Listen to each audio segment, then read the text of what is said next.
Fantastic. You've got pole.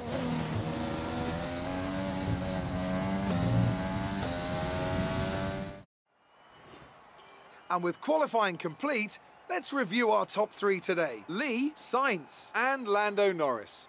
With qualifying complete, all that remains is the main event. We'll be live and uninterrupted for the Grand Prix tomorrow, so make sure you join us then.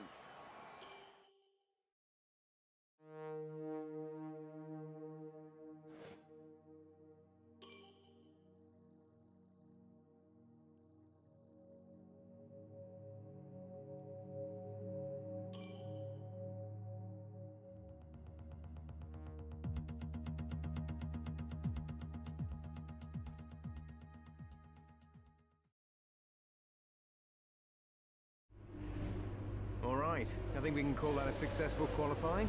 We should be in with a good chance in the race.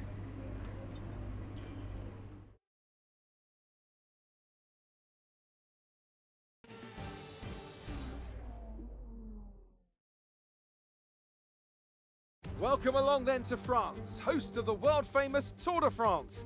But we're not talking two wheels today, we're talking four, in a country widely thought of as giving birth to the art of motor racing back in the late 1800s. We've come a long way since then, and you're about to find out how far. It's time for the French Grand Prix. Mastering a lap of Paul Ricard means getting to know 15 corners, 6 left and 9 right, for an overall lap distance of 3.6 miles. The two halves of the long Mistral Straight are separated by a heavy braking zone into a potential overtaking hotspot at the Chicane Nord. And watch out for the drivers running onto the distinctive coloured stripes, which are low in grip and highly abrasive. A warm welcome to Anthony Davidson, who's beside me in the commentary box today. Let's talk about Antoine Hubert. As ever, the threat of unreliability is never far away, and indeed they'll be starting out of position today due to a power unit component change. So it's going to be a difficult task to move forward from there. Everyone has to deal with penalties or reliability issues from time to time throughout their career. You just have to suck up the pain and get on with the job at hand. Today isn't about performing a miracle to put the car back where it should be. It's about effective damage limitation.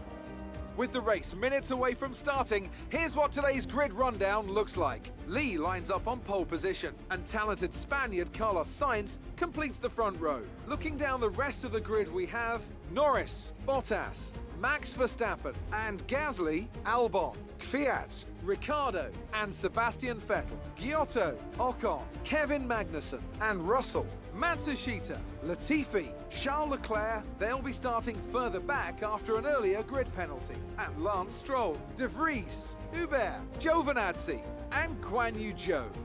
It's almost time for the lights to go out, so let's head down to the track and get this Grand Prix underway. After the points finish last race, let's aim to keep the momentum going.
Alright, let's focus now for the rest of the race.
DRS is being enabled this lap. We can use DRS when you are within 1 second of the car ahead and in the DRS zone.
Use your overtake button more, it's time to utilize some of this energy.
You've been awarded a time penalty for that last incident.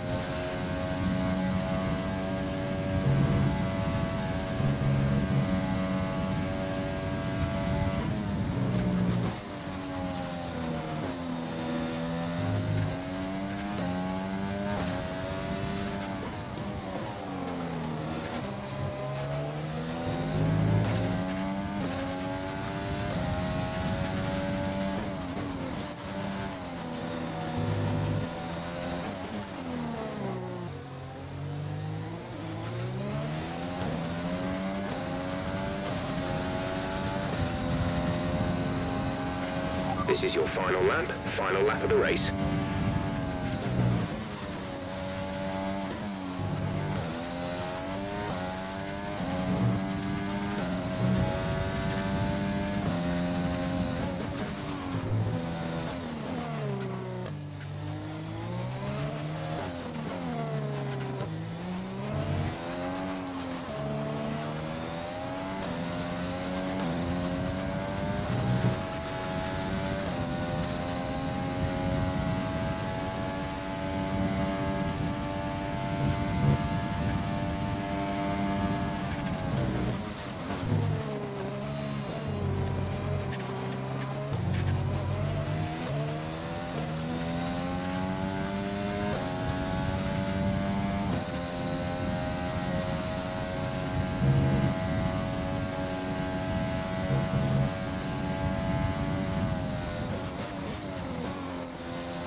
Great drive, great drive. We're really happy with that performance.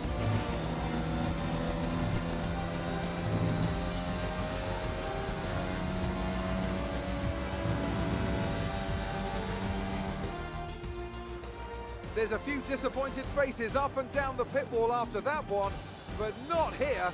They secured a phenomenal victory.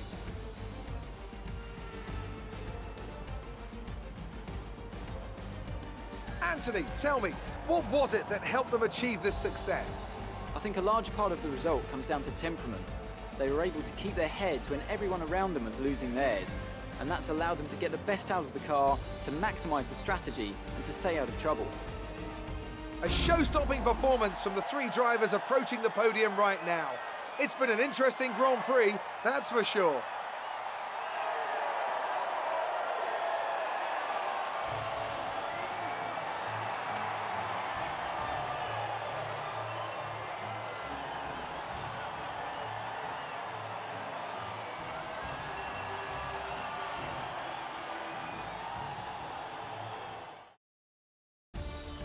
So then, it's time to see how this result affects the Drivers' Championship. Some amazing talent out on the track today, but Anthony, who would you pick as your driver of the day? Carlos Sainz certainly wasn't someone to scoff about. His ability to follow race strategies throughout with pinpoint precision has to be commended. Let's move on to the Constructors. The current leaders continue to extend their lead at the top. Meanwhile, Renault move up the table with another strong performance this weekend. After an event like that, who knows what the sport has in store for us next time? Be sure to join us again as we continue to bring you the latest excitement in Formula One.